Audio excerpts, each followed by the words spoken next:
Coach Oakes, this week you get the Red Rebels from Harrison Central. They gave you your first loss last year, 23-0, when you went down to their place.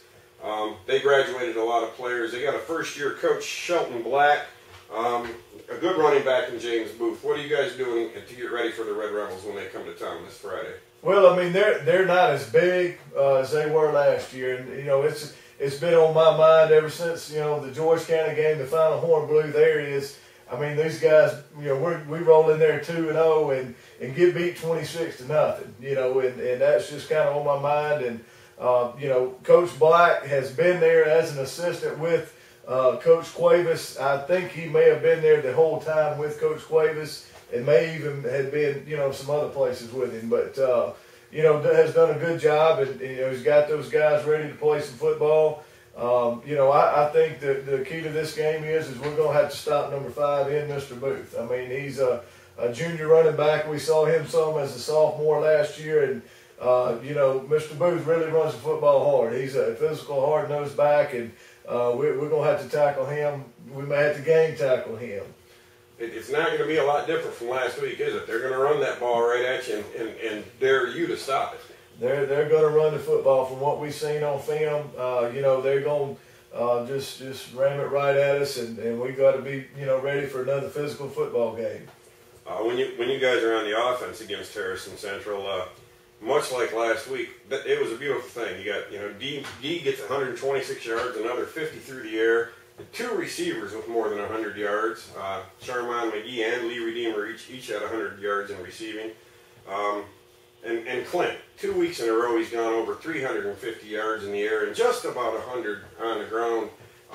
Any adjustments that you'll be making to your offense as you go into Friday night? No, just as we've studied, Harrison Central this week, they run a defense very similar to ours, and we just, we'll continue to do what we do offensively. We just may have to make a few minor adjustments there. This guy may. Instead of blocking this guy or blocking that guy, we may utilize somebody different there. But we'll just stick with what we're doing.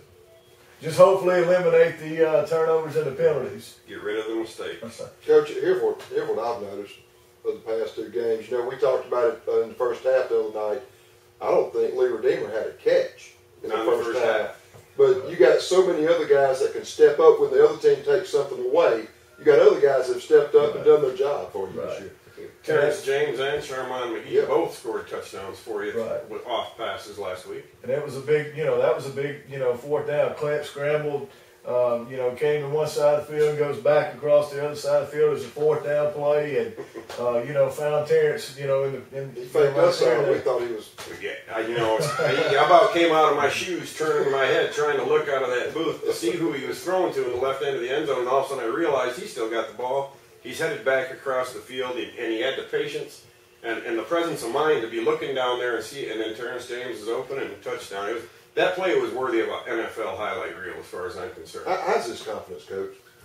Clint, he's doing a good job. The biggest thing is he's a competitor. So if he makes a mistake, he can't wait to get back out there and correct it. And that's what we expect out of him is, hey, let's kind of like water off a duck's back. You make a mistake, we can't dwell on what happened in the past. We got to go back out there and move the football and get it in the end zone. Let's talk about this a little bit. Confidence is talking about Clint's confidence. What about the overall team confidence? 2 weeks, very, very tough losses. 5 points first week, 3 points the second week. How do you talk to them and let them know it's okay? That's last week, that's 2 weeks ago. Let's focus on this week. We'll get Harrison Central and we'll start moving forward. How do you keep their confidence up after 2 tough losses? Well, I mean, you just got to tell them, to keep their eyes on the prize. What do we, we would love to go forward on our non-conference games, but we definitely want to, iron out the mistakes and those type things to get ready for our district play. And, our biggest thing, and I tell the kids every day is we have to win every day. We need to outwork our opposition every day to give ourselves a chance to win the football game. A lot less trouble last week with cramps, too. I didn't see anybody go down Nobody with had cramps last week. So maybe they're taking on that water. Well, I've seen several kids on campus with water jugs and those type things now. So, I think the ones that definitely caught those cramps the first week, You know, I told them it sure was going to be a shame if they caught them again the next week not learning their lesson. So, but you know, a better job, you know, there for those guys. Well, let's take another commercial break. We'll be back in a few minutes. We'll talk about last week's players of the game.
Back with the Tomcat Insider.